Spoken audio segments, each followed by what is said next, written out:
Dreamscape presents Novel Threat by Traci Hunter Abramson. Narrated by Tim Campbell. Prologue. Finley gripped the wheel of his Mini Cooper, the windshield wipers swishing back and forth in a fruitless battle against the steady rain. The flash of headlights illuminated his rearview mirror, and his heartbeat quickened. Had he been found out? He scanned the dark, narrow road for a pullout, his knuckles turning white as he traversed the next several miles, the car behind him now too close for comfort. Finley finally spotted a place where the road widened enough for a car to pull over, and he took advantage of it, hoping and praying that the car behind him would pass. It did, and he let out a sigh of relief. Everything was going to be okay. Maybe, if he kept telling himself that, it would be true. He wished now that he'd never gone into Asadi's office, that he'd never seen what the man was planning.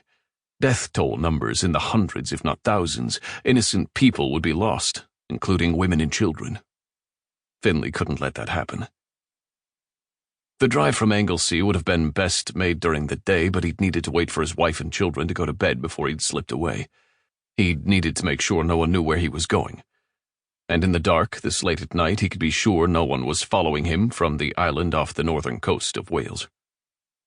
He checked his rearview mirror again, relieved to see only darkness. Maybe he should have brought his wife and daughters with him, but he'd feared they might alert the neighbors. And if the neighbors knew they were going on a trip, Asadi or someone else in the Labyrinth organization was bound to find out too. Even the suspicion of betraying the organization would be grounds for Asadi to order Finley's death and the deaths of his entire family. No, Finley had to be careful. And he was. Tonight, he would meet the man who could protect him, the man he trusted to keep him and his family alive. Chapter 1.